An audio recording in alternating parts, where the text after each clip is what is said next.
कल हमने देखा था भोजन और मानव स्वास्थ्य। तो हमने भोजन को दो रूपों में पढ़ा, जिसमें हमने देखा बैलेंस फूड और अनबैलेंस फूड, और देखा कि बैलेंस फूड किसे कहते हैं और अनबैलेंस फूड किसे कहते हैं। अब बात करते हैं अनबैलेंस फूड का। अगर हम सेवन करें या असंतुलित भोजन का हम सेवन करें तो हमारा शरीर कुपोषित, रोगी या अस्वस्थ या बीमार हो जाता है। बात की जाए कुपोषण। कुपोषण में सबसे पहले बात अगर करते हैं तो हम बात करेंगे सिलेबस के अकॉर्डिंग विटामिन कुपोषण। और विटामिन है, कई विटामिन हैं, कई ज्ञात विटामिन हैं। जैसे कल हम देख रहे थे, थोड़ा सा सिलेबस से थोड़ा एक्स्ट्रा नॉलेज के अकॉर्डिंग अगर चलें तो विटामिनों को मैं थोड़ा सा विस्तार से बताने का आपको प्रयास करूंगा। जो है विटामिन और विटामिनों के स्रोत क्या हैं। सबसे पहला विटामिन है बी फर्स्ट। अब विटामिन बी फर्स्ट की अगर हम बात करें तो इसको कहा जाता है थायमिन। क्या कहा जाता है? थायमिन। और थायमिन जो प्राप्त होता है, थायमिन प्राप्त होता है गेहूं, चना और कबाब आदि। गेहूं, चना, कबाब आदि से हमें प्राप्त होती है यीस्ट। इन जो है स्रोतों से हमें विटामिन बी फर्स्ट प्राप्त होती है। और इसके बाद इसकी कमी से जो रोग होता है वो होता है बेरीबेरी। बेरीबेरी के बाद हम बात करते हैं विटामिन बी2। और विटामिन बी2 की अगर बात करें तो इसका नाम होता है राइबोफ्लेविन। क्या होता है? राइबोफ्लेविन।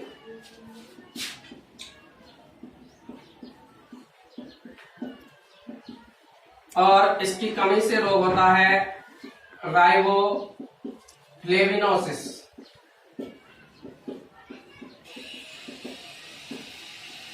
और राइबोफ्लेविनोसिस जो किस किस से प्राप्त होता है, तो इसको अगर बात करें तो दूध, पनीर, हरी पत्ती,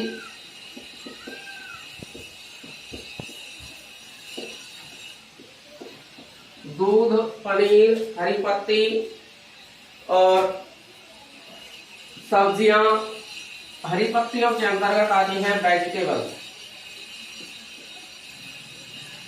इनसे हमें प्राप्त होती है राइबोफ्लेविन, जिसे अपन बी2 के नाम से जानते हैं। इसकी कमी से जो रोग होता है वो रोग होता है राइबोफ्लेविनोसिस। इसके बाद हम बात करते हैं विटामिन बी3। और विटामिन बी3 की कमी से जो रोग होता है वो होता है नियासिन। विटामिन बी3 का नाम है नियासिन। और नियासिन की कमी से रोग होता है पेलेग्रा। क्या होता है? पेलेग्रा। और पेलेग्रा अगर हमें विटामिन बी3 प्रचुर मात्रा में शरीर में लेनी है तो इसके लिए हमें मांस और चना और पीनट्स और यीस्ट, इन पदार्थों का हमें जो है सेवन करना होगा। विटामिन बी3 प्राप्त करने के लिए हमें, मैंने आपको बताया, मीट, पीनट्स, ग्राम और यीस्ट, इन पदार्थों का उपयोग करके हम विटामिन बी3 प्राप्त कर सकते हैं। अगर इन पदार्थों का हम सेवन नहीं करते हैं तो हमारे शरीर में विटामिन बी3 की कमी हो जाती है। और विटामिन बी3 को कहा जाता है नियासिन। और इसकी कमी से जो रोग होता है वो होता है पेलेग्रा। इसके बाद बात जब आती है तो बात करते हैं विटामिन बी5। विटामिन बी5 और विटामिन बी5 कहा जाता है पेंटाथोनिक। इसे कहा जाता है पेंटाथोनिक। और पेंटाथोनिक इसको कहा जाता है। और पेंटाथोनिक की कमी से भी रोग हमें होता है सिंड्रोम, बर्निंग फीट सिंड्रोम, पैरों का मोटा होना, जिसे अपन हाथी पैर रोग के नाम से भी जानते हैं, जिसका नाम क्या है, बर्निंग फीट सिंड्रोम, जिसे अपन हाथी पैर के नाम से भी जानते हैं। और इसको अपन यूज करें तो इसमें किन किन चीजों का उपयोग किया जाता है, तो शहद, गेहूं,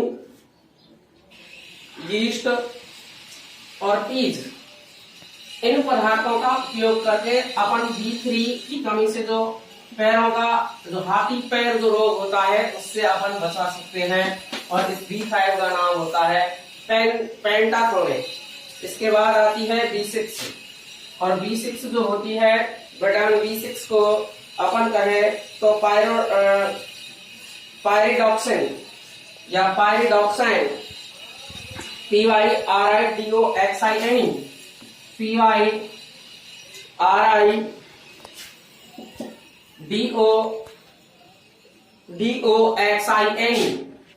DOXIN, पैराडॉक्साइन। और पैराडॉक्साइन की कमी से जो रोग होता है वो होता है मितलियों का आना, मितली आना। कौन सा रोग होता है, मितली आना। अब इससे अगर मितली आने का जो रोग है इससे अगर हम बचें तो बचने के लिए हमें सीधे सीधे मीट का अर्थ है मांस, और मांस के अलावा हम दूध, गेहूं, केला और यकृत, मीट, गेहूं, दूध, यकृत और केला, इन पदार्थों का हम सेवन करेंगे। इन पदार्थों का सेवन करेंगे जिसमें अपन ले सकते हैं मीट, गेहूं, दूध, यकृत, केला। तो इन पदार्थों का सेवन अगर हम प्रचुर मात्रा में करते हैं तो हमारा शरीर, एक रोग होता है मितली आना, मितली आने वाला जो रोग है उस रोग से बच सकते हैं। और ये जो मितली आना जो रोग होता है ये विटामिन B6 की कमी से होता है। इसके बाद आता है विटामिन B9, और विटामिन B9 को अपन कहें तो इसका फॉलिक एसिड, क्या कह सकते हैं, फॉलिक एसिड। और फॉलिक एसिड जो प्राप्त होता है, या फॉलिक एसिड की कमी से जो रोग होता है वो होता है एनीमिया। कौन सा रोग होता है, एनीमिया।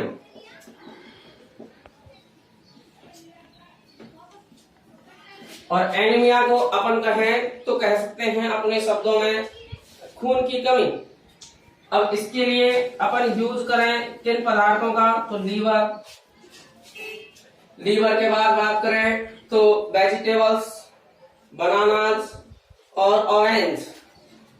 क्या क्या चीज, लीवर, ग्रीन वेजिटेबल्स, बनानास और ऑरेंज, इन पदार्थों का उपयोग करके हम फॉलिक एसिड की कमी से बच सकते हैं, जिसे अपन अपने शब्दों में विटामिन B9 कहते हैं।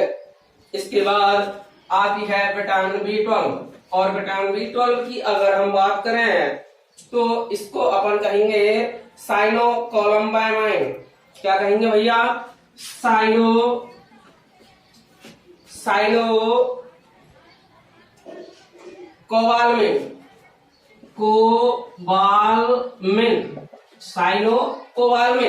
और साइनोकोबाल्मिन की कमी से जो रोग होता है वो रोग एक तरीके से एनीमिया ही कहेंगे उसको भी। क्या कहेंगे, एनीमिया, जो रक्त की कमी हमें दिखाता है।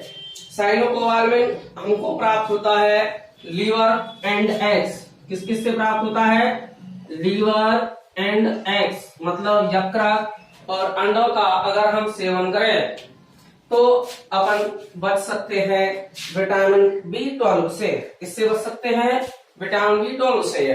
इसके बाद इससे पहले और एक रोग, एक विटामिन होती है जिसे अपन कहते हैं रेटिनॉल। क्या कहते हैं भैया, विटामिन A की कमी से रोग होता है रतौंधी। और रतौंधी की अगर हम बात करें तो रतौंधी जो होता है वो होता है कम प्रकाश में वस्तुओं का स्पष्ट दिखाई नहीं देना, ऐसे लक्षण रतौंधी के अंतर्गत दिखाई देते हैं। इसके बाद अपन बात करेंगे वो है विटामिन सी। क्या है भैया? Vitamin C.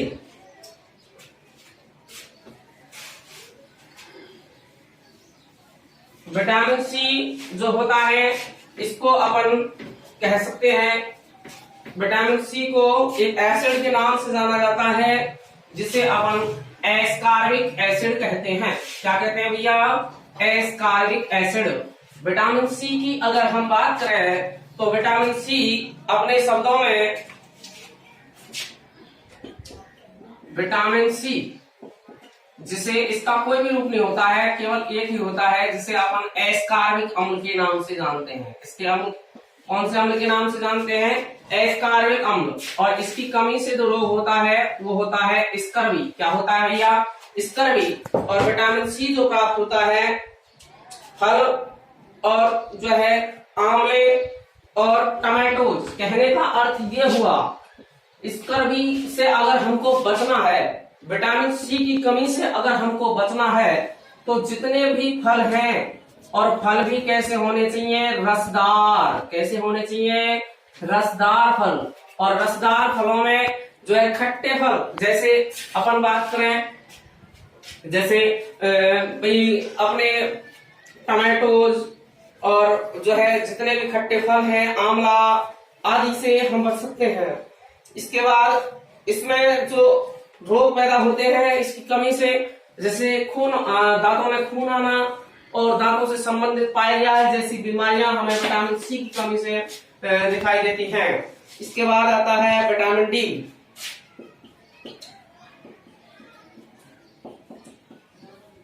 जिसे अपन कैल्सीफ्रॉल कहते हैं। क्या कहते हैं भैया? कैल्सीफ्रॉल। और कैल्सीफ्रॉल की अगर बात की जाए तो भाई सीधे शब्दों में इससे की कमी से रोग होता है रिकेट्स। इसकी कमी से जो रोग होता है रिकेट्स। और रिकेट्स जो प्राप्त, अगर हमें रिकेट्स से बचना है, सीधे सीधे हम शब्दों में हमको मछली का तेल, लीवर, अंडे, यौल और जो है दूध आदि का सेवन करके हम विटामिन डी की कमी से बच सकते हैं। इसके बाद जब बात आती है विटामिन ई, और विटामिन ई की अगर हम बात करें, विटामिन ई इसको कहा जाता है टिकोफ्रॉल। क्या कहा जाता है? टिकोफ्रॉल। कभी कभार क्या होता है, बोर्ड की एग्जाम में पूछ लिया जाता है कि विटामिन सी और विटामिन सी का रासायनिक नाम क्या है? एस्कॉर्बिक अम्ल। या सीधे से शब्दों में भी वह पूछ लेता है कि एस्कॉर्बिक अम्ल और एस्कॉर्बिक अम्ल की कमी से होने वाले रोग का नाम बताओ।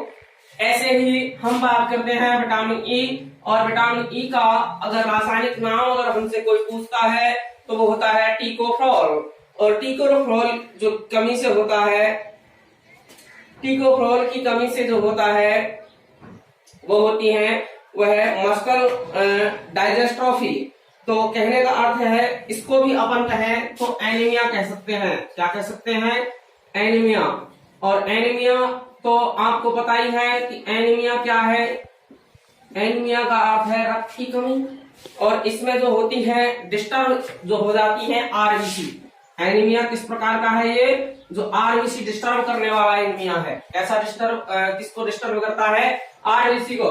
भाई यहाँ पर हम रक्त नहीं पढ़ रहे हैं, इसलिए मैं केवल आपको एक शब्द ही बोल के सुनाऊंगा, केवल और केवल आरबीसी। रक्त के कई भाग होते हैं, आरबीसी, डब्ल्यूबीसी, प्लेटलेट्स और प्लाज्मा है। जो है आरबीसी को डिस्टर्ब करने वाला भी एक एनीमिया होता है, जो जिसे अपन जो टिकोफ्रॉल की कमी से होता है। अगर हम इसमें किन किन पदार्थों का सेवन करके शरीर को बचा सकते हैं, तो भैया सब्जी, वेजिटेबल ऑयल्स और पत्तेदार सब्जियां, और कुछ नहीं, केवल केवल हमें ज्यादातर सब्जियों का सेवन करना है। और तेलों का, सब्जी और तेलों का हम सेवन करके विटामिन ई की कमी से बच सकते हैं, जिसे अपन टिकोफ्रॉल नाम से जानते हैं। और एक है विटामिन ए, जो मैं आपको पहले भी बता चुका हूं। एक बार पुनः देख लें, विटामिन ए जिसे अपन रेटिनॉल के नाम से जानते हैं, और रेटिनॉल की अगर बात की जाए तो रेटिनॉल क्या होता है भाई? रेटिनॉल जो है हमें हरी और पीली सब्जियां खाने से, फल, दूध और मक्खन खाने से, क्या क्या चीज? हरी और पीली सब्जी, दूध, मक्खन आदि का सेवन करने से हम विटामिन ए की कमी से बच सकते हैं, और इसके अंदर हम फल भी ले सकते हैं। अब इसके बाद इसकी कमी से आपको रोग बताई है, रोग होता है वो जिसका नाम है रतौंधी, और रतौंधी आप सभी परिचित है। रतौंधी का अर्थ है कम प्रकाश में वस्तुओं का स्पष्ट दिखाई नहीं देना। इसके बाद आती है विटामिन के, और विटामिन के को अगर कहें तो इसको कह सकते हैं, इसका नाम है मेनाडोनाइन या थाइलोक्यूनन, थाइलोक्यूनोन। इसके दो नाम हैं जो अपन याद रख सकते हैं, सरल नाम है, ये है थैलाक्यूनोन या थाइलोक्यूनोन या मेनाडोनाइन, और इसको अपन पत्तेदार सब्जियां, सोयाबीन ऑयल और इंटरनल बैक्टीरिया का सेवन करके हम इसकी कमी से बच सकते हैं। और इसकी जो कमी से होता है सर्व ब्लीडिंग होती है, और सर्व ब्लीडिंग का मतलब है भाई सीधे से शब्दों में विटामिन के की कमी से जो रोग होता है हमें वो रोग होता है, इसका नाम है सर्व ब्लीडिंग। सर्व ब्लीडिंग तो अपन कह सकते हैं ब्लड क्लॉटिंग, इसमें जो है रक्त का थक्का नहीं बनना, ऐसी कुछ बीमारी होती है जिसे अपन कहते हैं रक्त का थक्का नहीं बनना, ऐसी कोई बीमारी होती है। और रक्त का थक्का नहीं बनना तो इससे तात्पर्य क्या होगा? हीमोफीलिया, जिससे अपन एक रोग है उसका नाम है हीमोफीलिया, और हीमोफीलिया जो रोग होता है उसके अंदर शायद ऐसा ही कुछ होता है। और एक है विटामिन एच,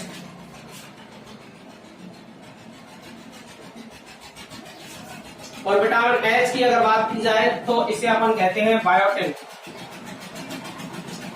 और बायोटिन की कमी से रोग होता है वो होता है डर्मेटिस और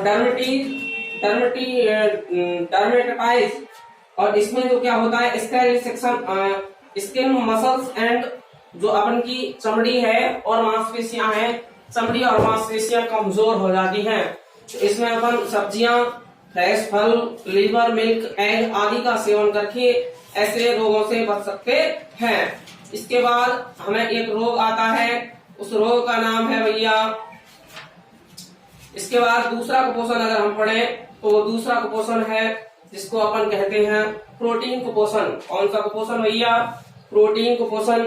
और प्रोटीन कुपोषण के बाद विटामिन कुपोषण पढ़ा, विटामिन कुपोषण के बाद हम पढ़ेंगे वो है प्रोटीन कुपोषण। और प्रोटीन कुपोषण में दो रोग होते हैं। कितने रोग होते हैं? दो। अभी आपको मैं 5 मिनट में ये खत्म कराने वाला हूं। प्रोटीन कुपोषण,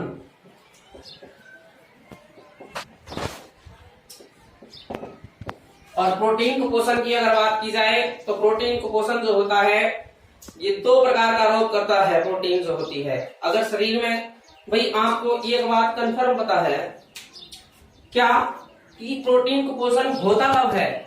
हमें पता है कि भाई जब प्रोटीन कुपोषण की बात की जाए या विटामिन कुपोषण की बात की जाए या खनिज लवण कुपोषण की बात की जाए या अन्य किसी भी कुपोषण की बात की जाए तो कुपोषण का तात्पर्य है असंतुलित भोजन का सेवन करने से कुपोषण होता है। अब असंतुलित भोजन क्या है? ऐसा भोजन जिसमें आवश्यक पोषक पदार्थ उचित मात्रा में उपलब्ध नहीं हो, ऐसे भोजन को अपन जो है कुपोषण कहते हैं, या सॉरी असंतुलित भोजन कहते हैं। और उस असंतुलित भोजन का सेवन करने से हमें जो है कुपोषण या मेल न्यूट्रिशन होता है। उसी में एक शब्द है प्रोटीन कुपोषण। और प्रोटीन कुपोषण की अगर बात की जाती है तो इसकी कमी से जो रोग होता है वो रोग होता है, एक तो होता है क्वाशिओरकोर। क्या होता है भैया? क्वाशिओरकोर। रोग का क्या नाम है? क्वाशिओरकोर। और कोर, और एक रोग होता है जिसे अपन कहते हैं मैरस्मस। ये दो रोग होते हैं। ये तो मात्र प्रोटीन की कमी से होता है। किसकी कमी से? प्रोटीन की कमी से। अगर प्रोटीन के साथ साथ कैलोरी की भी कमी है। किसकी कमी है? कैलोरी, मतलब प्रचुर मात्रा में भोजन भी नहीं मिल रहा है, असंतुलित भोजन भी जब नहीं मिलता है, उस स्थिति में रोग हो जाता है मैरस्मस। अब क्वासिओरकोर और मैरस्मस। क्वासिओरकोर रोग क्या है? तो क्वासिओरकोर रोग में तो पेट फूल जाता है और इसमें शरीर का कंकाल दिखाई देने लगता है। कहने का अर्थ ये हुआ शरीर सूख जाता है। भाई क्वासिओरकोर और मैरस्मस दोनों रोग समझ में आए आपके में? क्वासिओरकोर का मतलब क्या है कि भाई पेट फूल जाएगा, और मैरस्मस का मतलब क्या है? शरीर सूख जाएगा। अब इसके जो लक्षण है वो हम किन अवस्थाओं में क्वासिओरकोर दिखाई देता है, कैसी अवस्थाएं होती है? तो क्वासिओरकोर जो रोग होता है वो 1 वर्ष से कम वाले बच्चों में होता है।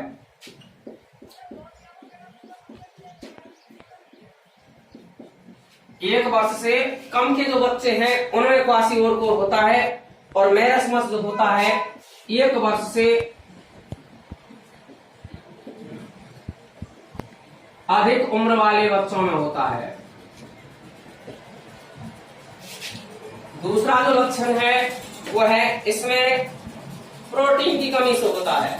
ये जो होता है क्वासिओरकोर प्रोटीन की कमी से होता है, और इसमें प्रोटीन और कैलोरी, क्या क्या चीज है? प्रोटीन और कैलोरी दोनों की कमी से होता है। तीसरा लक्षण है इसमें अधिक सूजन होती है। भाई मोटा होगा हाँ तो सूजन होगी, तो इसमें क्या है? सूजन होती है। जबकि इसमें क्या होता है?